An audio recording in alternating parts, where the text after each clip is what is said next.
29ನೇ ತಾರೀಕು ತೆರೆಯ ಮೇಲೆ 10:30 ಮಾರ್ನಿಂಗ್ ಶೋಗೆ ಗೊತ್ತಿಲ್ಲ. 29ನೇ ತಾರೀಕು ಬೆಳಗ್ಗೆ ಇದೇ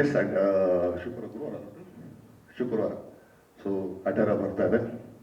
ಎಲ್ಲರೂ ನೋಡೋಣ, ನೀವು ನೋಡಿ, ಜೊತೆ ಕರ್ಕೊಂಡು ನಾವು ನೋಡ್ತೀವಿ. ಯಾಕಂದ್ರೆ ನಮಗೂ ಇನ್ನೇನು ತೋರಿಸಿಲ್ಲ, ಬರೀ ರಫಾಗಿ ಇಲ್ಲಿ ಡಬ್ಬಿಂಗ್ ಮಾಡಿದಾಗ ನಾವು ನೋಡಿರೋದು. ಸೊ ಈ ಸಿನಿಮಾದಲ್ಲಿ ಫಸ್ಟ್ ಆಫ್ ಆಲ್ ಆ್ಯಕ್ಚುಲಿ ನಮ್ಮ ತಾತ ನಾನು ತುಂಬ ಥ್ಯಾಂಕ್ಸ್ ಹೇಳ್ತೀನಿ. ಯಾಕಂದ್ರೆ ಈ ಥರ ಸಿನಿಮಾ ಒಪ್ಕೊಂಡು ಮಾಡ್ತೀನಿ ಬಾಯ್ದಿನ ಅಂತ ಅಂದ್ಬಿಟ್ಟು, ಯಾಕಂದರೆ ಎಲ್ಲರೂ ಮಾಡೋದು ಸಿನಿಮಾ, ಎಲ್ಲರೂ ಮಾಡೋಕ್ಕಾಗಲ್ಲ ಅಂತ ಮಾಡ್ಬೋದು, ಆದರೆ ಆ ಪೇಷನ್ಸ್ ಇದೆಲ್ಲ. ಯಾಕಂದರೆ ನಮ್ಗೆ ಈ ಸಿನಿಮಾ ತಡ ಆಗಿದ್ದು ಯಾರೋ ಡೇಟ್ ಸಿಕ್ಕಿಲ್ಲ, ಇನ್ನೊಂದಿಲ್ಲ, ಯಾವನೇ ಹೊಟ್ಟೋದ ಹಿಂದೆ ಹೊಟ್ಟೋದಿಲ್ಲ. 1-2 ಹಳ್ಳಿನ ಕ್ರಿಯೇಟ್ ಮಾಡೋದಿತ್ತಲ್ಲ, ಆಮೇಲೆ ಒಂದು ಹಳ್ಳಿ ಹಾಕ್ಬಿಟ್ಟು ಅದನ್ನೇ ಸ್ವಲ್ಪ ಆರ್ಡರ್ ಮಾಡಿ ಇನ್ನೊಂದು ಹಳ್ಳಿ ಮಾಡ್ಕೋಬೋದಾಗಿತ್ತು. ಇಲ್ಲಲ್ಲಪ್ಪ ಬೇರೆನೇ ಮಾಡೋಣ ಅಂತೇಳಿ ನಾನು ಹಂಗೂ ಹೇಳಿದೆ, ನಿನಗೇನು ತಾತ ಈ ಥರ ಇದು, ಅದನ್ನೇ ಸ್ವಲ್ಪ ಎಲ್ಲ ಚೇಂಜ್ ಮಾಡಿದ್ರೆ ಗೊತ್ತಾಗಲ್ಲ ಅಂತ. ಇಲ್ಲ ನಂಗೆ ಹಂಗೆ ಆಗ್ಬೇಕು ಅಂತ ಹೇಳಿ ಅದಕ್ಕೆ 2 ತಿಂಗಳು ನಮ್ಮನ್ನು ಕೂರಿಸೋದು.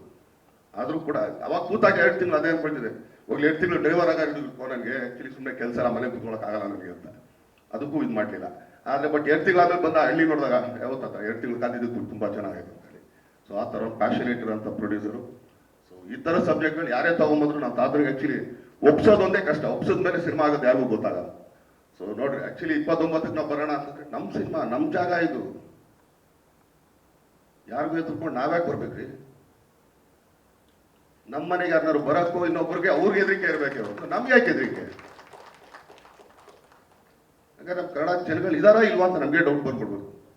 ಬಟ್ ಕನ್ನಡ ಸಿನಿಮಾ ಚೆನ್ನಾಗಿದ್ದಾಗ ಕನ್ನಡಿಗರು ಯಾವಾಗಲೂ ಕೈ ಹಿಡಿತಾರೆ. ಆಮೇಲೆ ನಾವು ಯಾವುದೇ ಪ್ಯಾನ್ ಇಂಡಿಯಾ ಸಿನಿಮಾ ಮಾಡಿರೋ ಸುಮ್ಮನೆ ಅಪ್ಪಟ ಕನ್ನಡ ಸಿನಿಮಾ, ಕರ್ನಾಟಕದ ಜನತೆಗೋಸ್ಕರ ಮಾಡುವಂಥ ಸಿನಿಮಾ ಅಂತ ಹೇಳ್ತೀನಿ.